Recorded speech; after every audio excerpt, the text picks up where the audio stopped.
the Oklahoma newsroom, this is an OU update. I'm Jenny Carlson. The linebacker situation in Oklahoma is going to be interesting this season, as it sounds like the Sooners may be looking at a little different alignment. And what could that mean for players who are returning? Ryan Aber joins me on the phone to discuss this. Ryan, let's talk about that alignment switch. We saw the Sooners go with a 3-4 last year. It sounds like that may not be what they stay in all the time, right? Yeah, it looks like they're going to switch things up a little bit, and the loss of Jordan Phillips right in the middle really helps speed that process along, because when they had a dominant nose guard, it was real easy to go with that three-man front and do some different things. Now they're going to be you're going to see some even man front, which is going to lead to just 3 linebackers on the field, or maybe even 2, because they're going to be using the nickel likely a whole lot more than we've seen last year, at least under Mike Stoops. Now, assuage people's fears. We're not talking about no linebackers again, right? No, this isn't going to go back to what we saw a few years ago when they panicked and there were times when they didn't have any linebackers on the field and made recruiting linebackers much tougher.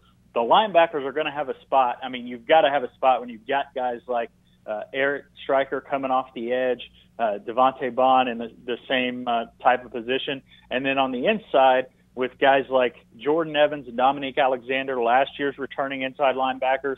And then you add Frank Shannon, who was the leading tackler on this team 2 years ago before he got suspended, back on the team.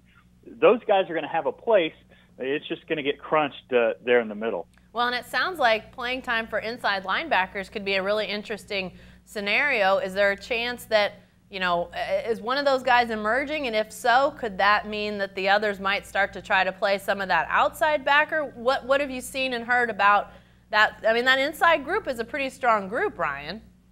Yeah, it certainly is. And it's going to be tough, I think, for any of those guys to move outside. They're not the kind of speed edge rusher that Stryker and Bond are. They don't quite fit into that mold. They're true inside guys, and that's going to squeeze guys for playing time. And it's funny that Dominique Alexander put up such great numbers a year ago, but he might be the one who winds up getting squeezed out, because we've seen what Frank Shannon can do. His ability to drop back in coverage certainly helps with this defense. Jordan Evans is a guy that's just been raved about over the last few months, as he's finally got back the size that they wanted him to have before he got mono a couple years ago. Even last year when he was playing a lot, he wasn't near as big as they wanted him to be. He's gotten bigger, and Dominique Alexander is banged up a little bit right now, which could make things a little bit difficult for him. I think there's going to be a place for him, but how big a role he's going to have is yet to be seen. All right, definitely something we'll monitor and watch as practice continues, and obviously as the Sooners head toward that season opener. Be sure to stay with the best coverage team anywhere at newsok.com and every day in the Oklahoman.